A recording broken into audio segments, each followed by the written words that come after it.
At bakit nagkalat itong ukay-ukay sa iba't ibang parte ng Pilipinas?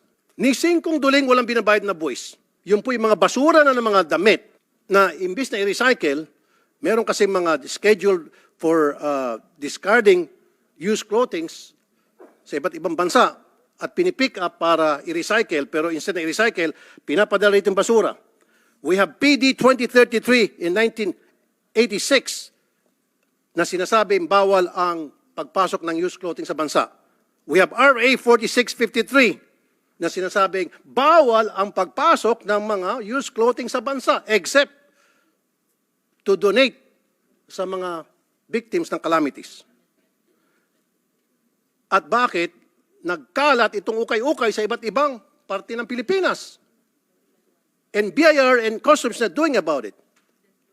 May kinikita ba tayo, BIR? Alam niyo ba kung sinong pumapasok, nagpapasok nito mga ukay-ukay? Ni singkong duling, wala kinikita tayo dito. That's why I passed a resolution, a bill na para buwisan na itong ukay-ukay para pagkakitaan naman ng ating gobyerno. But for now, I challenge the BOC and the BIR do something. Kaya nga pinagbawal yan, alam niyo itong batas na ito, dahil it can cause diseases. Those are used clothing. Yun ay mga tinapon na sa basurahan. Tinapon na yan sa dumpsters. At pinulot ng mga magagaling na Pilipino sa ibang bansa at may contact sila para i-ship dito libre.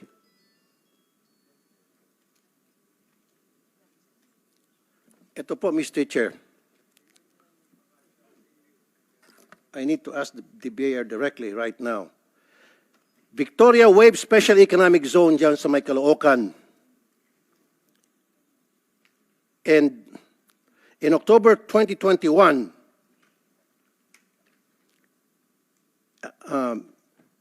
July 13, excuse me, pumunta po yung mga taga-BIR para inspect itong binanggit kong kumpanya dahil sa tad na violation. Ang tanong, ano na nangyari doon sa pagbisita ng BIR noong July 13 dito sa company ito, OPMC? Meron ba isang matapang dito? Go ahead, please. Good morning, Senator Raffy.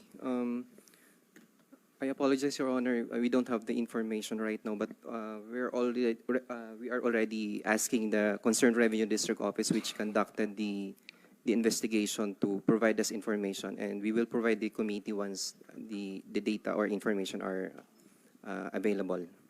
Meron pang isa. Si Commissioner Romeo Lumagul Jr., he was the one who inspected the factories inside the One Subic Premier Manufacturing Corporation. Okay? At marami siyang nakitang tad na violation. What happened to that inspection? Anong naging resulta? Show it to us. Show it to us na hindi moro-moro lang yung ginawa niyang mga inspeksyon. Kasi Mr. Chair, meron po ako suggest.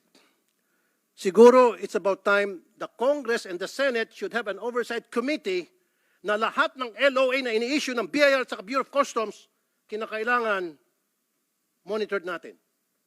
Kasi dito sa letter of authority, ang kumikita lamang yung earring officials, yung earring companies na napadala ng LOA at yung agency nag-issue ng LOA. Example, Mr. Chair. Ang deficiency is 1 million. For the sake of argument, lilitan ko lang. 1 million, papadala ng LOA. Magre-report kayo na padala ng LOA. Sasabihin, boss, yung 1 million hindi ko kaya, etc., etc. Sasabihin ng agency nagpadala ng LOA, magkanong kaya mo? Boss, ang kaya ko lang is 20,000. Dagdagan mo, boss, ang kaya ko lang 100, last. O sige, yung 900 discounted na. Pero yung 100,000, 50 for you and 50 for the government. Maghati yung agency at kung sino man nagpadalang LOA at sasabihin yung kalahati, kahit papaano, may resibo, kikita ang gobyerno. Ganon po yung kalokohan sa LOA. Alam niyo po itong taga-BIR at taga-Bureau of Customs. That's the reason what I would like to happen, Mr. Chair, you being the chairman committee, and I'm being the vice, na dapat magkaroon na talaga. Sir, excuse me, I'm talking.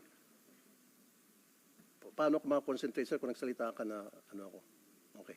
Well, then, you want to talk? Go ahead, sir. Okay. Sa Ways and Means Committee, Mr. Chair, siguro it's about time mag-create tayo ng tinatawag na oversight to make sure lahat po ng LOA ay legit, hindi po ginagamit para lamang mangikil, para magamit lamang sa korupsyon.